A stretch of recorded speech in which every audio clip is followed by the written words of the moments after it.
Hello, thank you for joining us for season 3 of the CGIS Brief. We're really excited to be on campus for fall 2021, but we have a lot to cover today, so let's get started on talking about navigating a pandemic 3.0.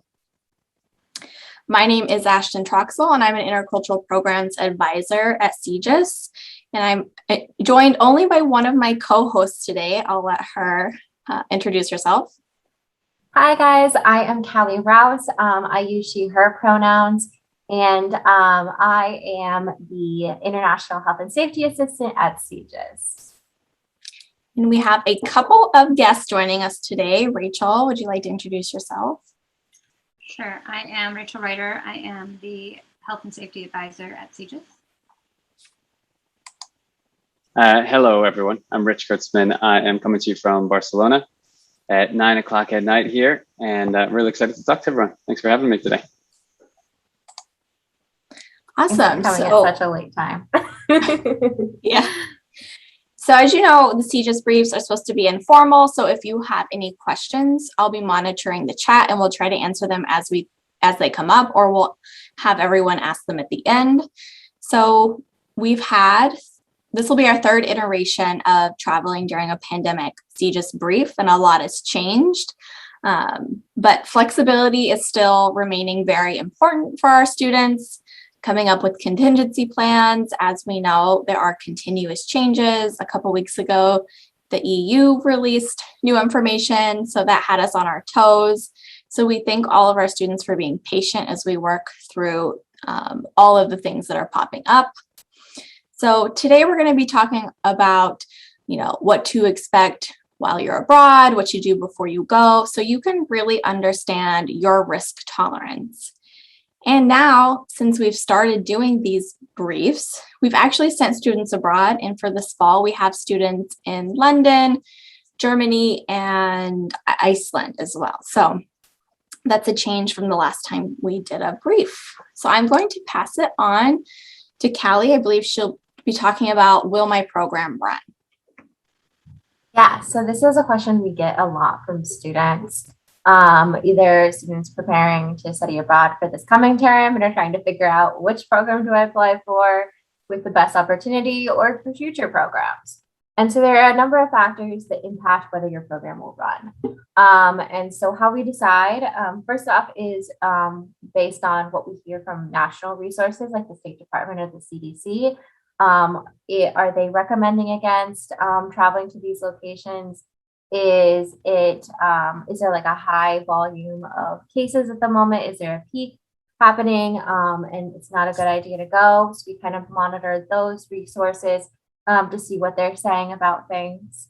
Then on the UM level, we have the ITOC warning and restriction designation. So ITOC is the International Travel Oversight Committee, and they make the decisions about what level of concern are we dealing with when it comes to all of our different locations. So warning designations mean that our undergraduate students can petition, and anything is a warning or restriction. There's nothing beneath that right now with COVID. And so a destination that we are currently offering to you guys is under a warning. And restriction designations are those that are limited only to graduate students to petition. And this kind of helps us give a gauge of the safety levels and also make sure that we're doing a proper vetting of all of our locations. Another decision we have to think about is making decisions prior to financial commitments by students. So we want to make sure you're not investing financially into a program and then we cancel it on you. Obviously, there are so many factors that we cannot guarantee that this might not happen. But if things are looking in negative and it doesn't look like things are going to get better and financial deadlines are coming up, then that is definitely going to impact whether we decide to say yay or nay on that particular program. Again, as Ashton mentioned, actually, so we may face things like countries enacting new restrictions on U.S. citizens with little or no warning. So you may be familiar that the EU recently issued guidance to the EU member states to restrict travel more so from the US. And some places have taken that as we don't want any US citizens coming, to only vaccinated or only people with purposes. So not like just doing it for tourism purposes and things like that, but necessary purposes for going, like business or study. And so we also have to contend with that too, and adjust as we can to those kinds of restrictions. Yeah. And finally, considering all of these factors, we want to make sure that you guys are thinking about what alternative plans you have in place in case your program falls through. So make sure that you've registered for classes on campus as well as your study abroad location. Think about, okay, if my program falls through, do I have housing? Can I get housing on campus and things of that nature? Callie, it looks like you have another co-host sitting on your lap. You're muted, Kelly. Yes, this is Nimbus. He is hanging with us today. And my dog. Everybody's in the room. Yeah, so as Kelly mentioned, there are just a number of things that you need to consider, obviously, before you even leave campus. And then, as you're getting prepared to leave the country as well. And so one of the things that has become even more complicated in the last couple of weeks is, again, with the EU recent change in restrictions and requirements for travelers coming from the US into the EU, there are a number of different things that you may need to do before you enter your host country. And we're kind of focusing on Europe quite a bit, obviously, because honestly, this coming semester, about 95% of our programs are in Europe. Let me take it back. Actually, more about 90% of our programs are in Europe. So some of you may not be going to Europe, but again, this is going to apply no matter where you're going. So some of the things that you might be required to do, whether right before you leave or as you're getting to the airport or upon arrival, are to show proof of vaccine. That might be a digital copy. It might be the actual to download ahead of time like an app from the host country and fill in your vaccine details and go through a whole process to convert your vaccine information to the host country's vaccine, the way that they do it. So there are a number of different things you might have to do, but it's really important to find out what your host country requires, because if you arrive without that information, it is very possible that you could be turned away. Other things that you might need, some countries are requiring a negative PCR COVID test taken within at least 72 hours prior to your departure. Not every country requires this, but at this point, we are basically recommending that everybody gets one of these regardless of where you're going. Even if the country doesn't require it, it's just good to have. It certainly can't hurt once you get on site to make sure that you can have it. Sometimes we've heard stories of it not saying that it's a requirement, but once students arrive at the airport, they're being told that they need it. So again, it's important to check those requirements. Some countries, once you arrive, you then need to take yet another test to show that you are negative once you get there at the airport. And some countries also have a quarantine, even for vaccinated people. So, we'll go over a lot of these things at orientation, and certainly you'll hear from more information about this from your on-site providers and more information about that. But it's really important that you know in great detail what is required of you before you leave and well before you leave, so that you can have the right information that you need. Another thing that you'll need to do, obviously, before you leave is those safety plans that we talked about, that Kelly just got done talking about. These are a requirement of every student traveling abroad. If you've studied abroad with CGIS before, you likely have not done one of these, because in the past, these were only required of students going to certain countries, and most of the time CGIS programs did not fall into that category.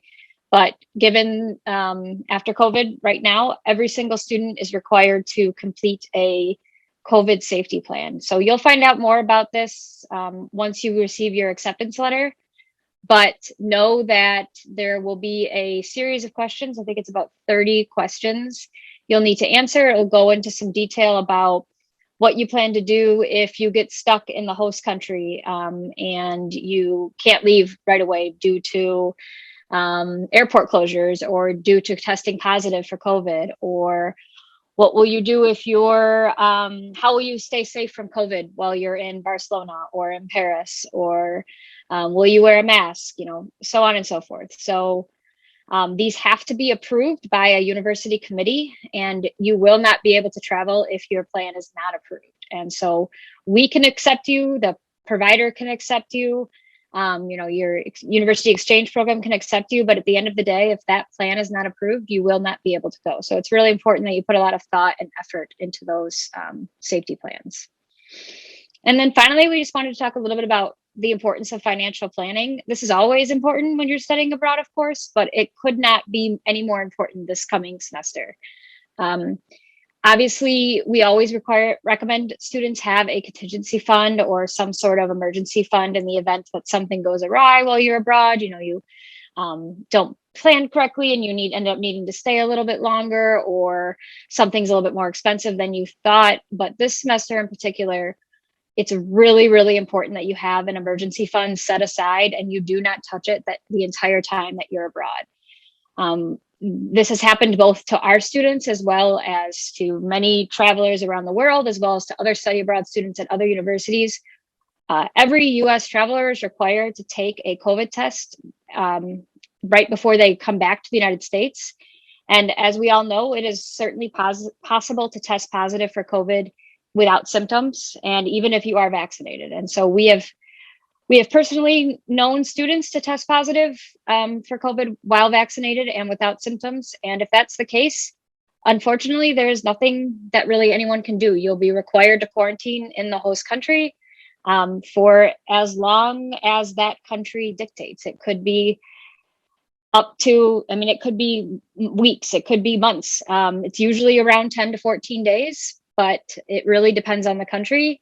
And it's often at your expense. So it could be upwards of $5,000, $6,000, $7,000. So it is really important that you have a contingency fund and you have those funds available. And along with that, we strongly, strongly, strongly recommend that you purchase either refundable flights or flexible flights.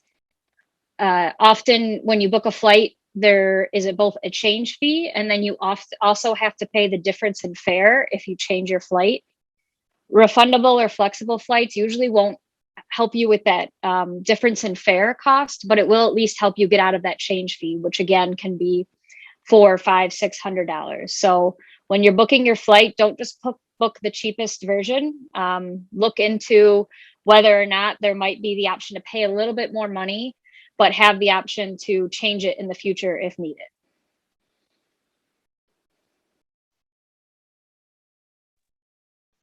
On that fun note, I'm going to be talking a little bit about on-site program changes.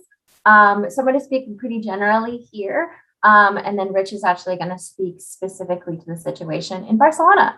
So on-site program changes that you can expect.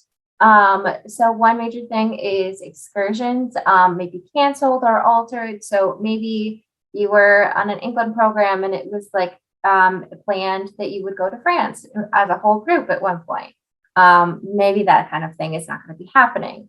And you should expect to spend a lot more time in your host city and plan to kind of enjoy this local environment more so than country hopping due to limitations put on by our partner organizations on site, by the fact that you would have to like quarantine and miss classes if you traveled on the weekend, and other personal complications. Another thing is contact tracing. Anticipate that will be happening abroad, and it may look a little bit different from here in the US. It may be a little bit more invasive than you're used to here in the US as well. And also that you may need to download an app or, keep some sort of communication and device available with you. So maybe having like a local phone number and things like that to be able to be effectively involved with contact tracing. And so that's something to definitely look into about your particular program. And also there may be stricter laws than in the US if you violate COVID-19 restrictions. I think the US is probably pretty decently lax in comparison to other countries, especially other European countries. And make sure that you are abiding by those because you are bound to them as you are a guest in their country. But yeah, that's a couple of different things that may be different, but we're going to give it away to Rich to talk now.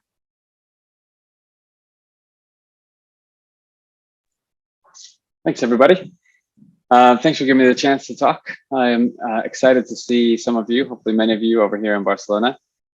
So I am from Chicago originally, but I moved to Barcelona in 2002 and I never went back. Well, I do go back to travel, but I've been living here since then. I studied abroad myself several times, loved it, knew that it had to be part of my life. And so I had the great fortune of being able to come over here and work and study abroad. And I've taught and studied abroad. And then I decided to start my own study abroad program back in 2009. So that's when I started Barcelona SAE. And luckily since then, we've helped over 5,000 students come abroad and have the great experiences that I had and all the team and the staff had.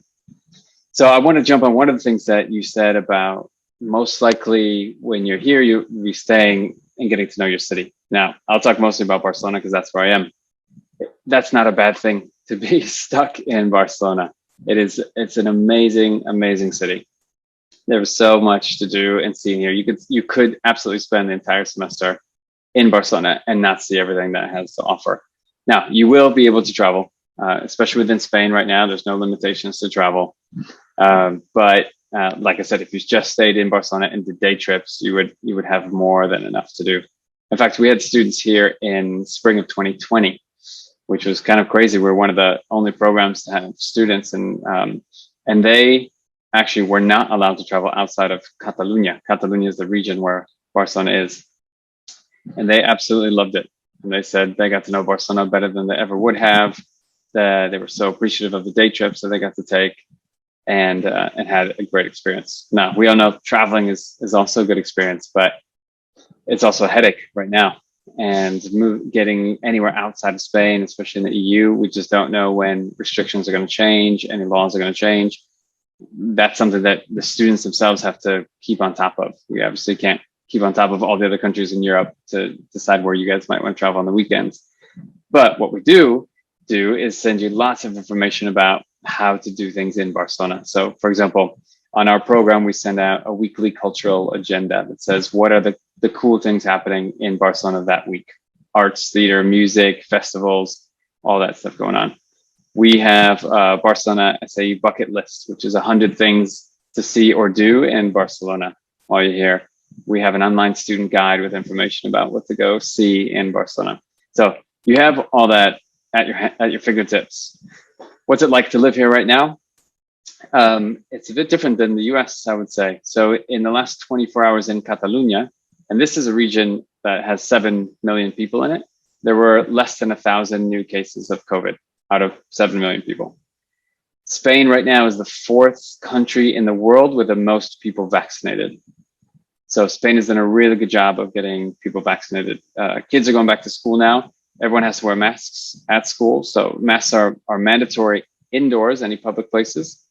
And outside, if you can't stay more than 1.5 meters, about 5 feet away from other people. So you do have to wear masks for that purpose here.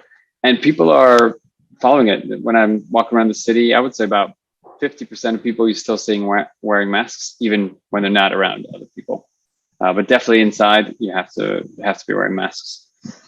Schools are following all the COVID mandates and precautions that they have, which is keeping your distance, wearing a mask, ventilating the spaces.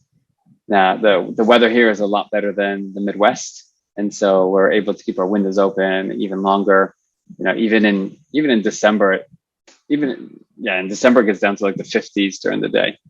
So again, but right now, as we've said, things change all the time, right? So I'm telling you what it is right now.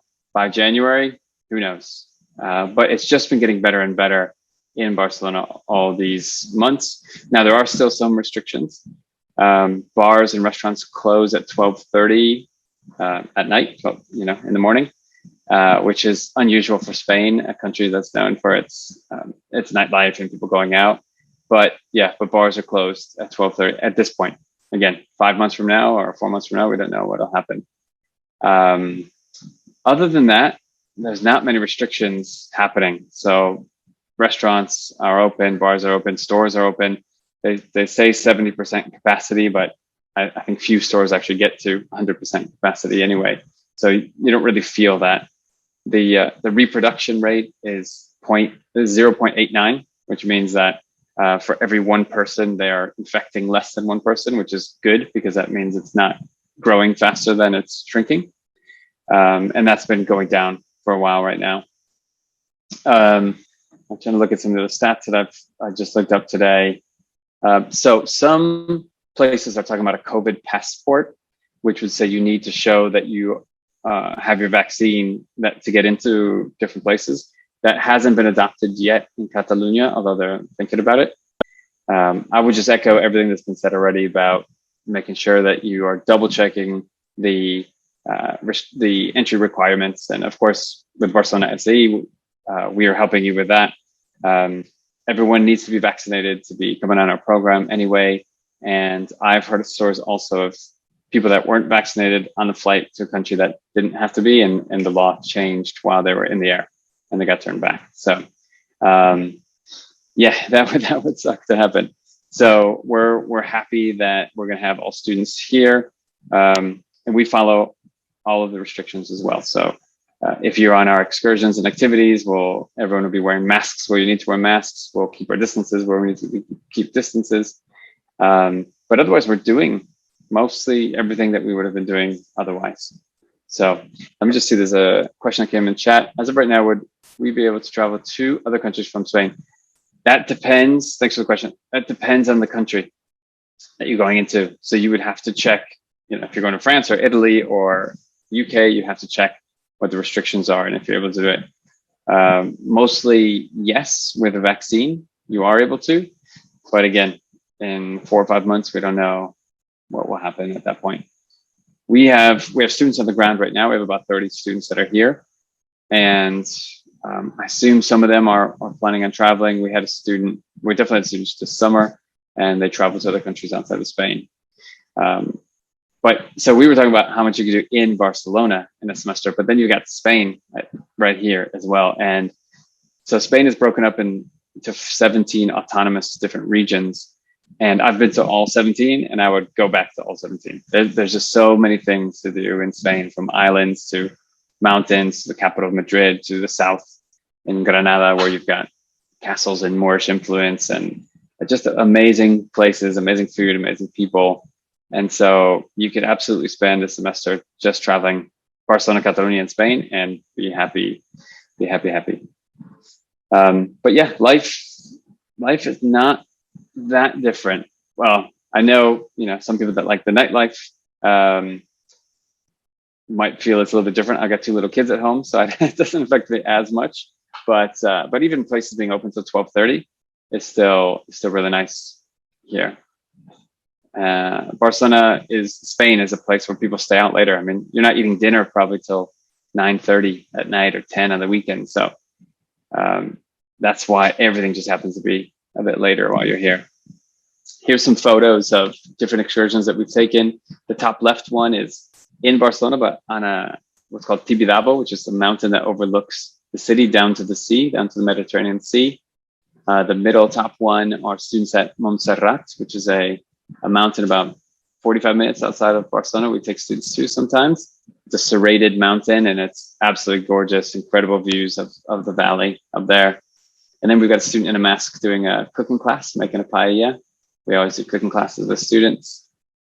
Bottom left is at the Ciutadella Park. So it's a big park right in the middle of the city. That's actually a Gaudí fountain. Gaudí, you might know, did Sagrada Familia and several other things. This was actually one of the first things they ever worked on. And then just students walking around the old town.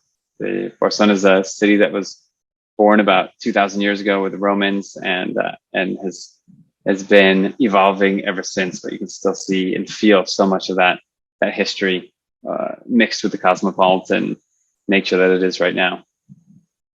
So I am happy to answer any other questions. I was told to speak about 10 minutes, so I believe I'm right on target, but happy to answer any other questions that people have. Thanks for sharing your perspective. I know it's, difficult us being here in the US, researching all these different locations. And I think it's great advice for students, regardless of what city they're studying in. That region and country is going to offer so much for them to do. They don't necessarily have to country hop when they're abroad. So we'll move on to the next slide, but Rich will be here to answer questions. Yeah. And feel free to send any questions you have into the chat, and then we can address them at the end as well. So let's see, returning to the US. So hopefully it will all go smoothly. And we'll also talk a little bit about what if it doesn't go smoothly. And Rachel has already kind of touched on this topic a little bit, so I won't go too in depth with it. So COVID testing is required to return to the United States, like Rachel mentioned. The cost is going to vary from country to country. Some places it's nothing, some places it's quite a bit. And if I recall correctly, I believe we have that cost information in the budget sheets. Is that correct? Yeah.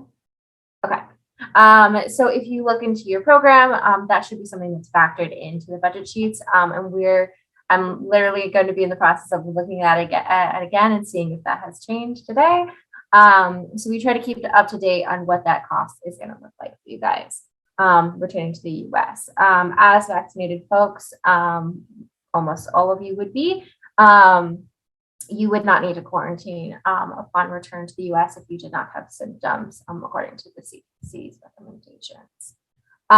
So what if the bad situation happens and you do test positive?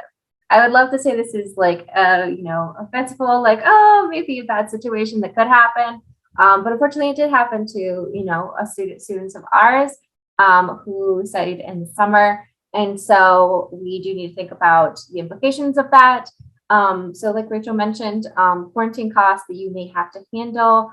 So obviously you wouldn't be allowed to get on the plane and go home at that time. So you need to reschedule flights, potentially incurring fees for doing so, or paying that difference in the flight cost.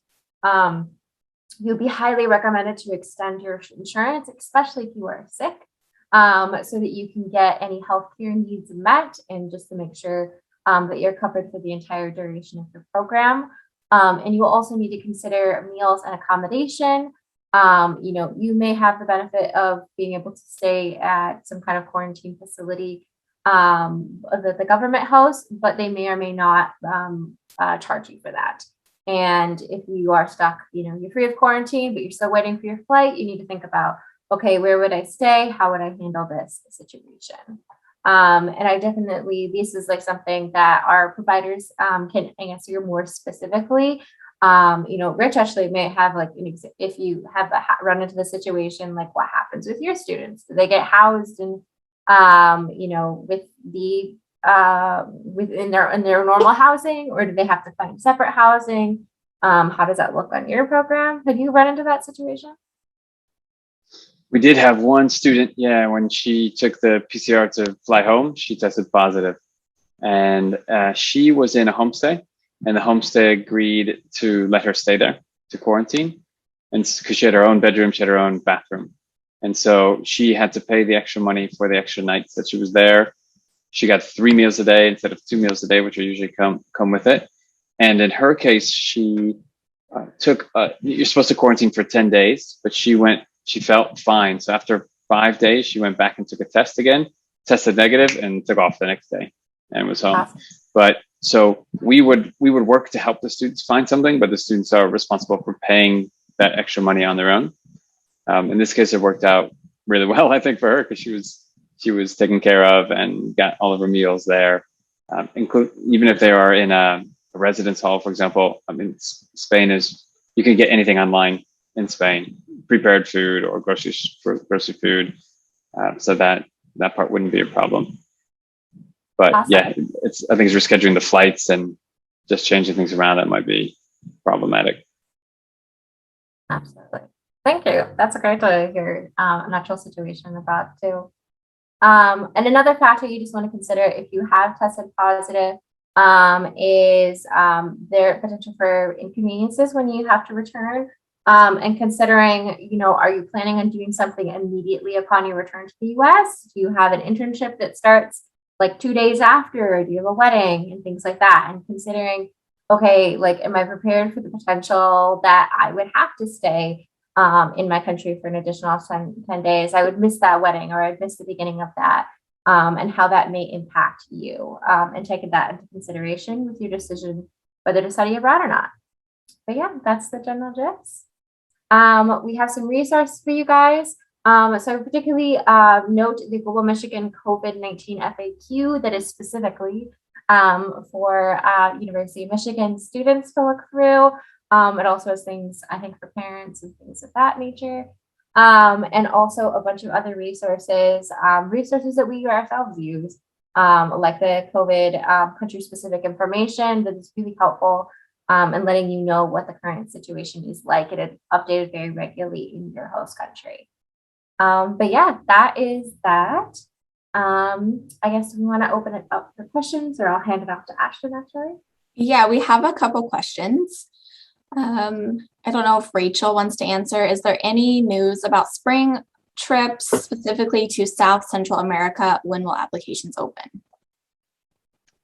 Sure. So the spring study abroad programs, Ashton, remind me, the applications open October 1st.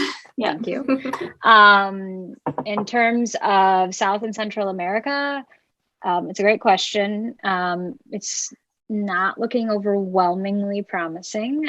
We have proactively canceled a number of our programs already in that region. There are a few that remain open, and they will sort of be on a wait and see basis come October 1st. And, we'll wait, we may open the application and wait and see how the next couple of months pan out. The deadlines are somewhere between, depending on the program, between January 1st and February 1st. But as a whole, we will definitely have less programs in South and Central America this coming spring, summer than we have in the past, just given the COVID situation in that region as a whole.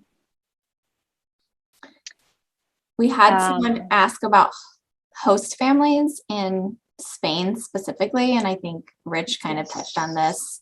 As of today, we literally just confirmed with Rich, I believe, that we are going back to homestays with SAE. SAE's had homestays, of course, the whole time, but we just confirmed with them this morning that we will be going back to homestays at SAE.